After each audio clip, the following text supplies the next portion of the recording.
Prenez place, je vais vous raconter un épouvantable fantôme. Une histoire de Sophie Mullenheim illustrée par Dorothée Jost. Le dernier touriste qui vint au château écossais de Macadam en tremble encore. Il visitait la grande salle lorsqu'un vent glacial sortit d'une porte et lui dressa les cheveux sur la tête. Une ombre longue et blanche coula sur le sol.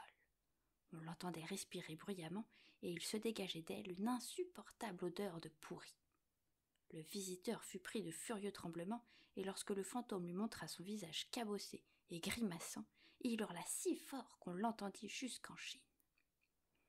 Jamais cet homme n'avait rien vu d'aussi horriblement laid. Depuis ce jour, plus personne ne vient au château de Macadam. Même les autres fantômes ne s'y aventurent plus. Au village le plus proche, on n'accueille plus aucun visiteur. Un jour pourtant, un garçon se présente au village. « Mon maître vous demande de le conduire au château de Macadam, dit-il. »« Est-il fou ?» lui répond-on. « N'a-t-il jamais entendu parler du fantôme des lieux ?»« Aussi, dit l'enfant. Maître Sullivan pense d'ailleurs pouvoir le faire partir. » Les habitants sont très intéressés, mais aucun n'est assez courageux pour oser approcher du château. « Nous t'indiquerons le chemin, propose quelqu'un, et tu conduiras ton maître. » Un instant plus tard, le garçon est de retour près de son vieux maître. « Personne ne veut nous accompagner au château, mais je sais y aller, lui dit-il. « C'est parfait, allons-y. » L'enfant saisit le bras du vieillard et s'engage sur la route qui mène au château. Mais à mesure qu'ils approchent, il se sent de moins en moins rassuré. « Tu trembles ?» lui demande maître Sullivan.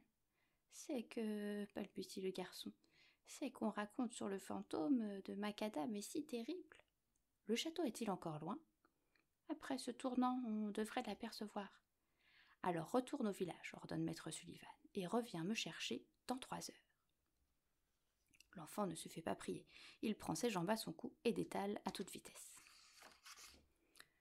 Pendant ce temps, le vieux Sullivan sort tranquillement sa cornemuse, souffle dans son instrument et commence à jouer une musique entraînante. L'effet ne se fait pas attendre. Un vent glacial s'enroule tout à coup autour du vieil homme. Puis, une odeur épouvantable envahit l'atmosphère.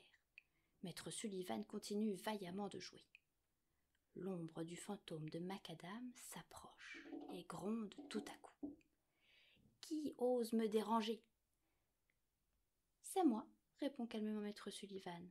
« Et je ne te fais pas peur ?» s'étonne le fantôme, le visage déformé par la colère. « Non, » affirme le vieil homme. « Je suis pourtant terriblement laid, je suis le plus effrayant de tous les fantômes écossais. Je ne trouve pas. »« Comment ? Regarde-moi ça !» Et le fantôme fait plusieurs tours à son cou. On pourrait le confondre avec un clou.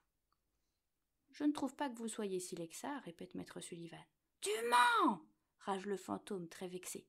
« Si vous étiez si monstrueux, je serais déjà parti en courant, » reprend le vieil homme. « Regardez vous-même, » ajouta-t-il en sortant un grand miroir de son sac. Le fantôme se saisit aussitôt du miroir et s'y regarde. Mais ce qu'il y découvre est si laid qu'il pousse un hurlement et s'enfuit en courant, loin, si loin, qu'on ne le reverra plus jamais. Après son exploit, maître Sullivan reprend sa cornemuse et recommence à jouer doucement. Il attend l'enfant qui doit venir le chercher.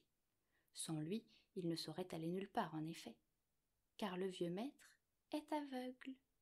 Et s'il n'a pas eu peur de la laideur du fantôme de Macadam, c'est parce qu'il ne l'a pas vu, comme il ne voit plus rien depuis déjà bien longtemps.